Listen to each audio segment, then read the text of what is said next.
Hi, my lovelies. Welcome to my 2025 reading recap. In 2025, I read 71 books.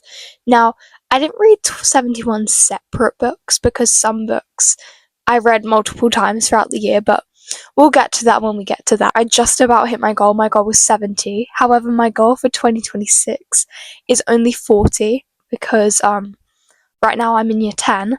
So this year in 2026, I will be doing both sets of mocks for GCSEs.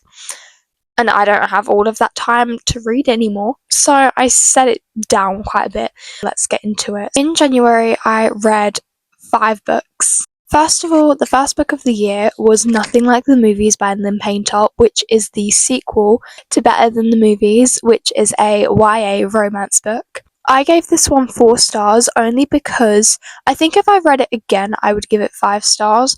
However, it was my first second chance romance. I've never read any of that before, so I wasn't really familiar with the genre at first, and now I understand it, but at first I didn't understand their character changes.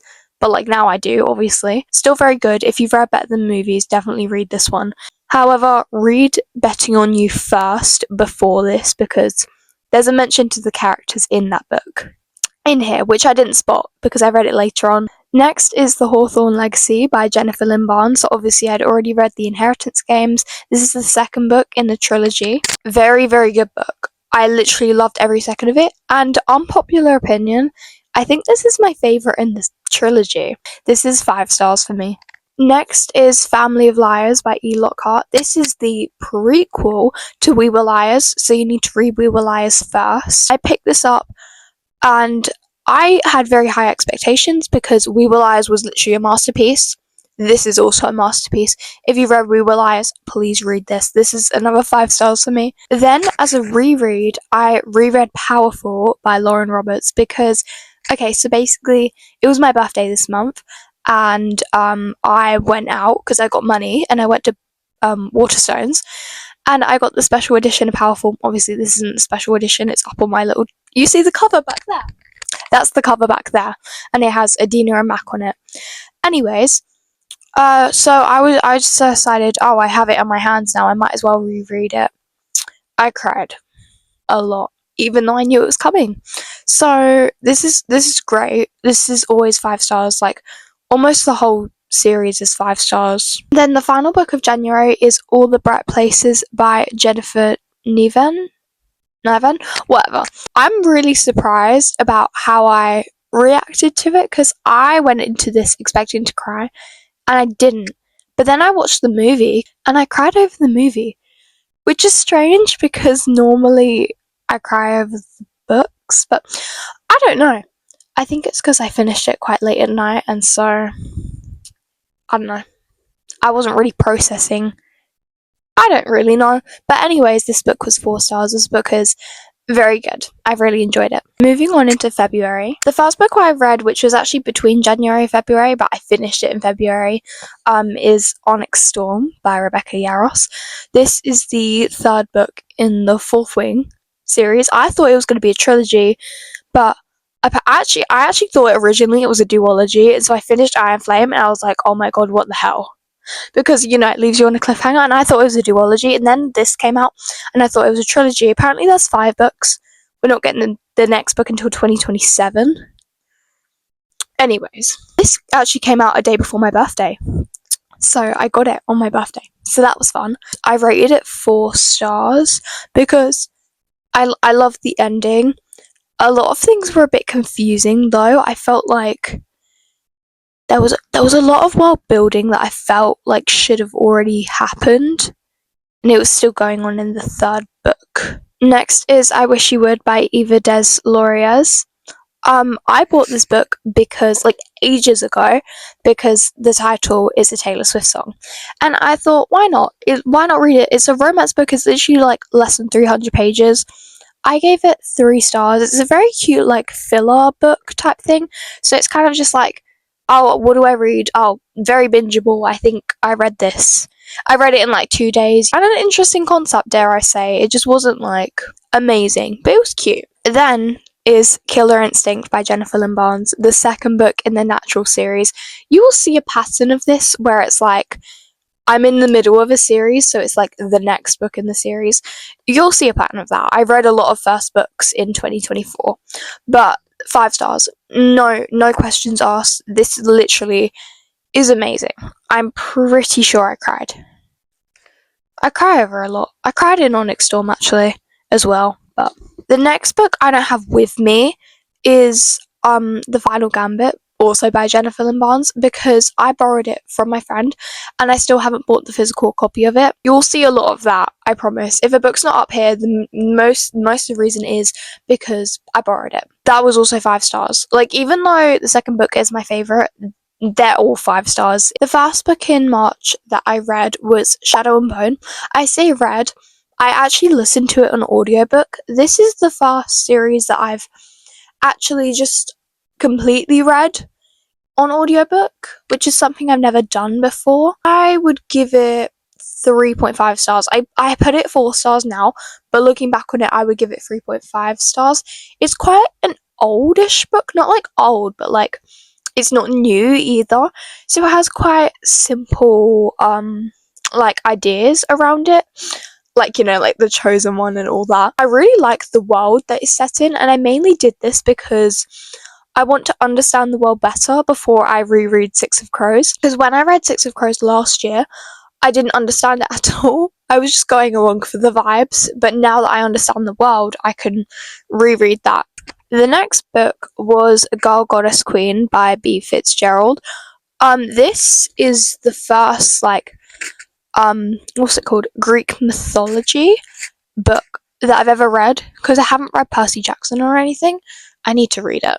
I read it over quite a long period of time, actually. So I was reading this, it says I was reading it for like a month, from like the 23rd of February to the 24th of March, but anyways, I enjoyed this. I was actually, like, even though it took me a while, because I was obviously listening to Shadow and Bone on the side, I this was good. This was much better than I was expecting. I gave this 4 stars. It's a very underrated book. I haven't seen any videos about it.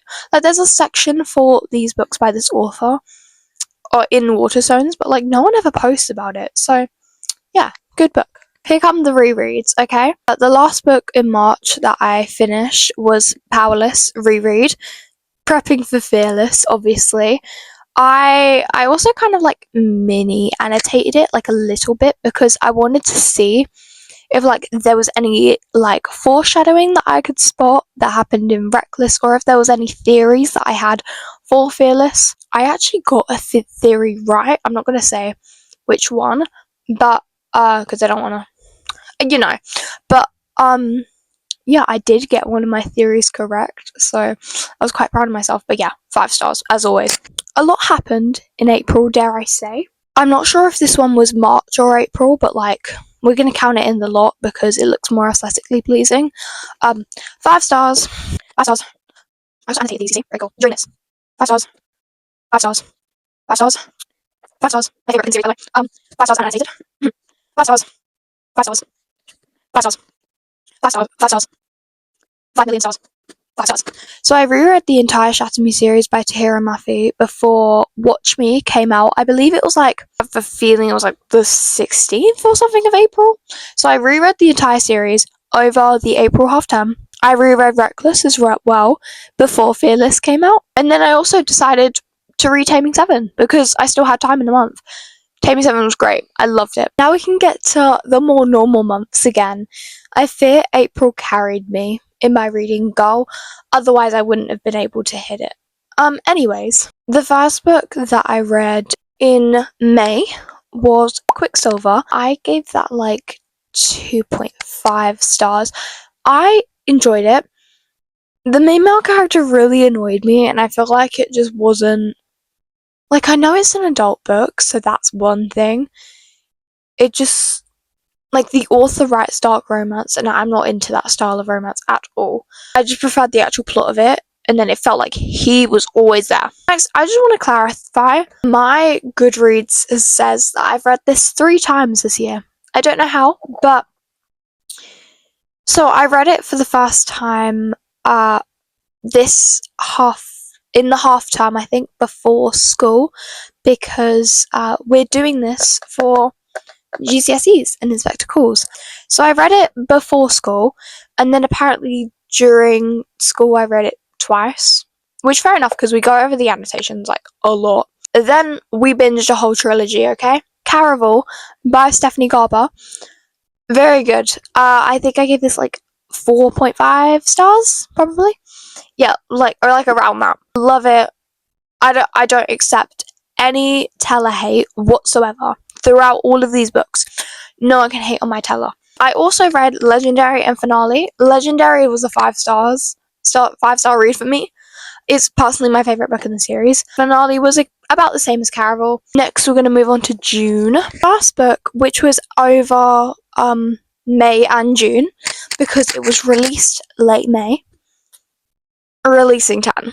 Literally just pure trauma. It was great. 5 stars. I actually have a video of me reading it if you want to experience me going through this trauma. You should go watch it. Next, I thought, well, let's just continue like the complete 5-star series. All In by Jennifer Lynn Barnes. Literally amazing. In my opinion, every book just gets better and better. 5 stars. Next one, again, don't have it. Bad Blood, which is the 4th book. 5 stars. Literally amazing. Tier 4 as well, actually. All In was tier 4 as well. I think all of the books in that series made me cry. Apart from the novella, there's a novella after it, which is also in the Bad Blood book, called 12. I think I gave that like 4 stars or 4.5. Cute. Not long enough, but like, obviously it's a novella. It was just sweet to have a reunion of them, to be honest. Next one, don't ask me why I read this. I don't really know why. Wish Switch by Lynn Painter, which is technically a kid's book. However, I'm 14, almost 15, but like definitely 14 when I read this. And the age range is 9 to 14, so technically I was in the right age range. So it's a kid's romance book. They're younger than me, which never happens. The characters, they're like 12, 13 years old, so they're set. It's in 7th grade, so like the equivalent of year 8. Looking at my year 8 compared to theirs, they're very childish, or I was very grown up in year 8. Next is what I was waiting for. So technically this is a reread because I read this book and then I found out, oh, you have to read this trilogy first. And so I was like, oh, that's why I was a little bit confuddled. I hope you know where I'm going with this. Once Upon a Broken Heart by Stephanie Garber. Love it. 5 stars. Read Caraval first. Then I read Surgeon Storm, which is the 2nd book in the Shadow and Bone series. I listened to it anyways. Took me over a month to listen to it, but you know, same rating. I guess I put this as like 3 stars, like 3.5 stars. Similar rating. Just not much to say about it really. Just yeah. I very much stepped out of my comfort zone with this one. This is a non-fiction about the different types of people with personalities. If you're interested, I'm a mix of yellow and green. Green is the most common, from what I've learned. Blue is the least common. See? Intelligence.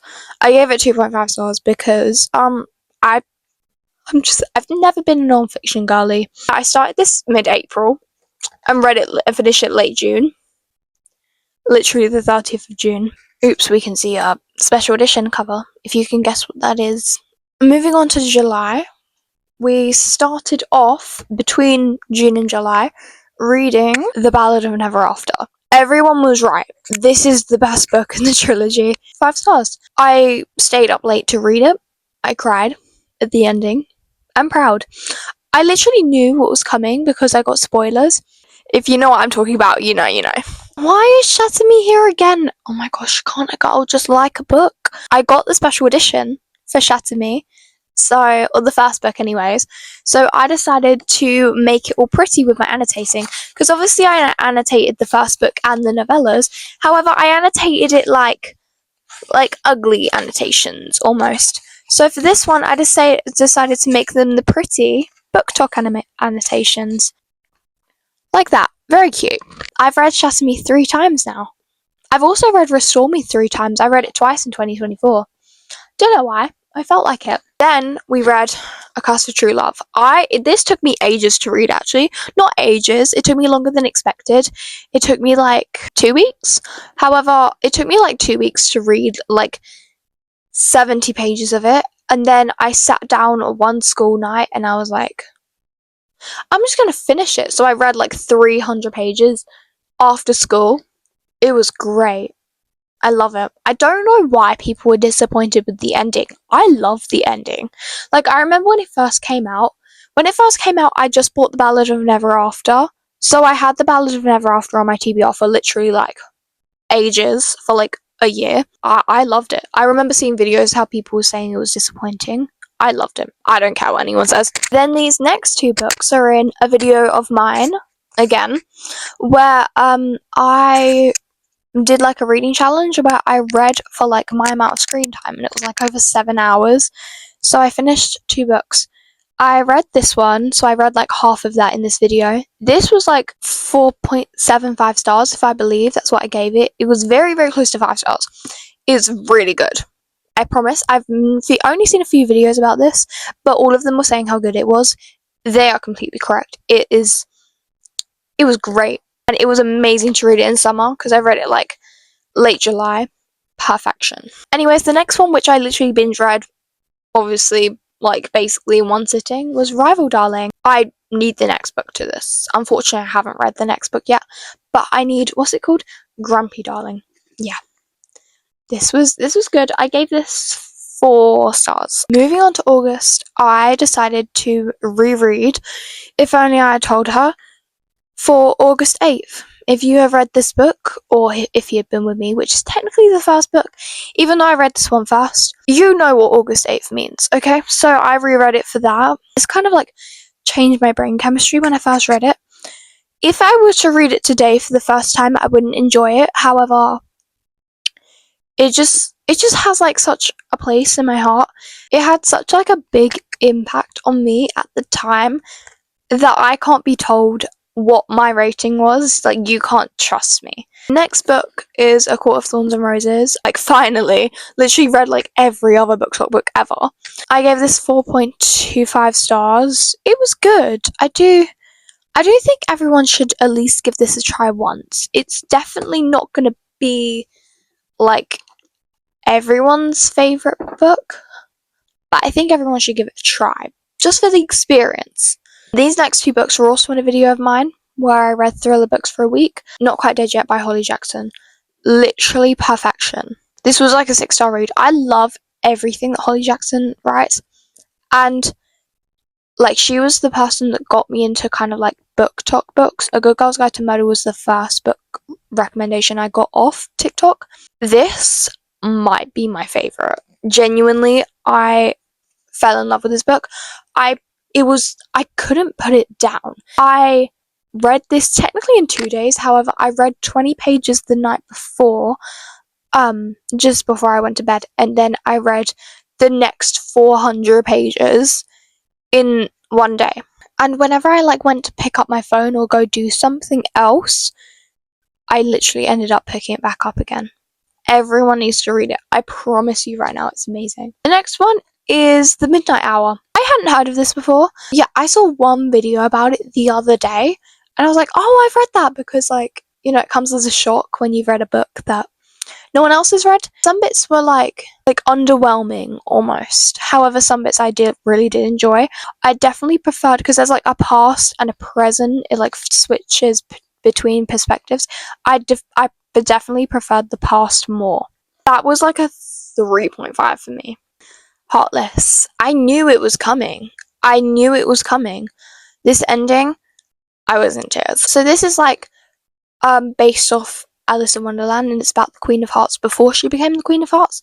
5 stars. It was one of those books where I didn't even need to think about it, because normally I like have a little wonder, like what should I give it? Was it this much? Was it this much? Literally, I didn't think about it. I couldn't imagine it as anything else other than 5 stars. Moving on to September. Here is where I said, oh yeah, the Powerless series is like almost a 5-star series. I read Fearful. I have a video of me reading Fearful, so you can see me crying over that.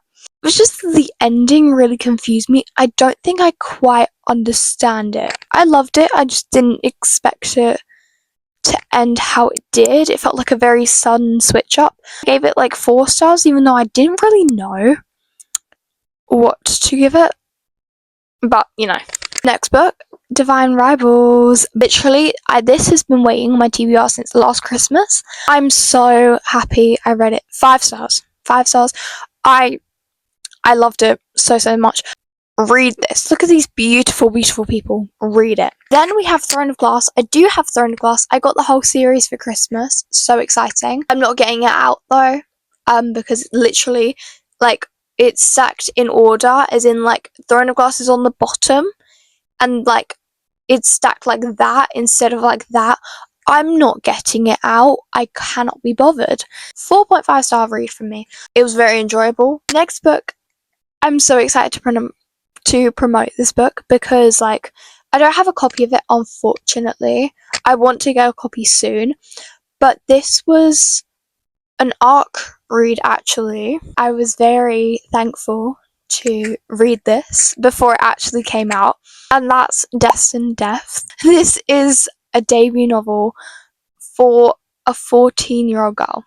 This book is 5 stars for me, genuinely. Next is A Court of Mist and Fury. So the second book in the ACOTAR series. Everyone said this was, like, the best. I actually gave it the same rating as A Court of Thorns and Roses. I gave it 4.25. What this one was missing was in A Court of Thorns and Roses, and what this one had was missing from A Court of Thorns and Roses. I think I'm going to reread this because it's a book where, like, I need to be fully focused, and I've noticed that with Sarah J Maas's books, because as I read, like, the Throne of Glass series, I'm reading it without my headphones, which is weird because I normally read with my headphones in, but I feel like I just need to be fully focused because it's quite complex, to be fair. I'm reading Throne of Glass fast though. Then I read The Maze Runner. Very popular. 3.75. Not something I'm used to necessarily. I don't actually read that much dystopian, which is weird, but give it a read because it's such a popular franchise. It'll be worth it. Next, in October, I finally read Betting on You. Even though I was meant to read it before, nothing like the movies, but oh well. This is probably my favourite Lynn Painter book. I will admit it. Loved it so much. This is 5 stars. Easy peasy lemon squeezy. Norwegian Wood. I couldn't tell you what genre this is for the life of me. So there's romance in it, definitely. But, like, that doesn't seem like the main thing. It's more about, like, the memories and, like, seeing how he was doing, like, in the past and everything. I gave it 3 stars because, like, when it was, like, meant to be, like, literature, it was good. And then they randomly talk about inappropriate stuff that I can't say on here, and I don't really want to say on here. Next, I was going for a bit of a romance mood, so I decided to read The Do-Over as well, also by Lynn Painter. I gave it 4 stars. Very short, so it's really easy to get through.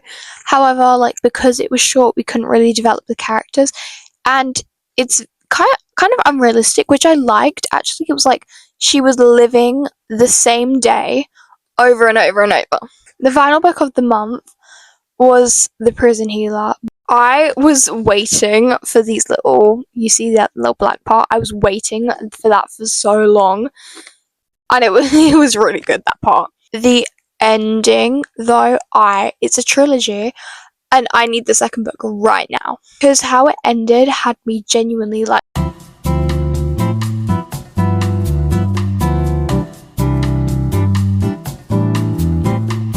not even like the last chapter, the last sentence. You gotta wait for it. 5 stars. What more can I say? November. This month I learned that I don't like a specific genre at all. That being, like, supernatural, like people who are supernatural. I'm not meaning like fae or anything, or they have like abilities, because I love that, okay? I love Shatter Me, I love the Cool Prince. I mean the vampires and werewolf kinds, you know? Chaos is the exception, okay?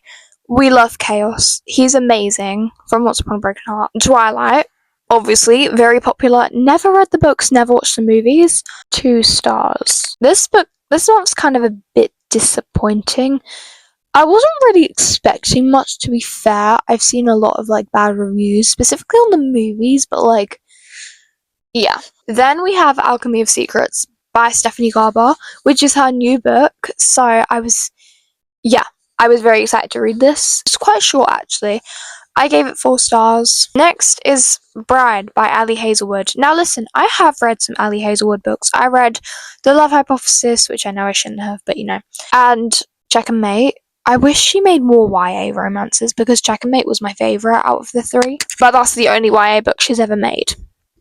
So I think I'm gonna wait until I'm a little bit older to read the rest of her romances. However, I bought this. I'm gonna read it, okay? When the romance was romancing, it was cute. I just don't like when they called each other their mate. Again, guys, Fays are the exception. Okay? Fays are the exception. Ruthless Vows. The second book in the Divine Rivals duology. And something that I just want to say is I'm so happy it stopped at a duology because some books just get like dragged out because they got popular. This is just perfect. Then I read Red Rising. I'm still annoyed I couldn't get my hands on those red covers because it's in the name. I get the reason behind the gold covers, but like, I just feel like it'll be more aesthetically pleasing if I got the red cover, but maybe I'll get both one day. I was a bit confused, so that's why I gave it 3 stars, I think.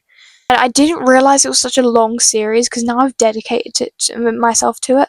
Like, I know I don't have to read it, but I want to read it. I'm going to read it at a much later time because I have so much else to read. Like, I'm in the middle of so many other series that I'm going to wait. I'm going to put this on pause. And then when I'm ready for it, I'm going to come back to it, reread it, and then read the series. We're almost done. Yay! Last month, I forgot to mention a book that I've read. In the summer holidays, I read Jane Eyre before starting school because that's another one of our GCSE texts. Yeah. And so it didn't come up because that's also what I guess I'm currently reading. Because now, you know, I'm reading it again for school. I just read it in summer to, you know, get a better understanding of it before school. Anyways, moving on. The 7 Year Slip. This book. I didn't expect it to be so good. Like, I've seen a few reviews of it. It was so good. Like, it was like 6 stars for me. Then we have the one and only Hunger Games. Now I feel like I can finally be a part of the fandom, even though, you know, I've only read the first book, but like, give me a bit of time, guys. I will finish it before Sunrise on the Reaping movie, okay? I've watched the Hunger Games before, I think. I watched it in English one time, so I already kind of knew what was going to happen. Obviously, this is more in depth because it's the book version. Duh. I gave it 4 stars. It was really enjoyable, actually. Then I read a Christmas book. Finally, Christmas at the Borough, a bookshop. I've never read a Christmas book before, so this is a Christmas romance. It's like 300 pages. Very easy to read. I gave it 3 stars. Just, like, you know, cute. Cute, I guess. Like, stuff, like, yeah, I don't know. Then, to completely ruin the Christmas spirit, is You'd Be Home Now by Kathleen Glasgow. I enjoyed this. This one actually took me longer than I expected to read it. I'm not sure why. It just did. 4 stars. The final book of the year is Noughts and Crosses by Mallory Blackman. I didn't count this in my Goodreads, but like, I'd already read Noughts and Crosses, like the play script in my drama. We're doing it for GCSEs. And then I already had Noughts and Crosses on my TBR. And so, like, I told my friends that. And then they were like, oh my gosh, you should read the actual book. So I was like, okay, I will. So I picked up the book and I literally read it in one day. All like 430 pages of it, I read it in one day. I knew it was going to happen because I read the play script. It was great. It was amazing. It was 5 stars. Easily. Because of that, I bought the second book already. That is all. I hope you enjoyed. Bye bye. Love you guys.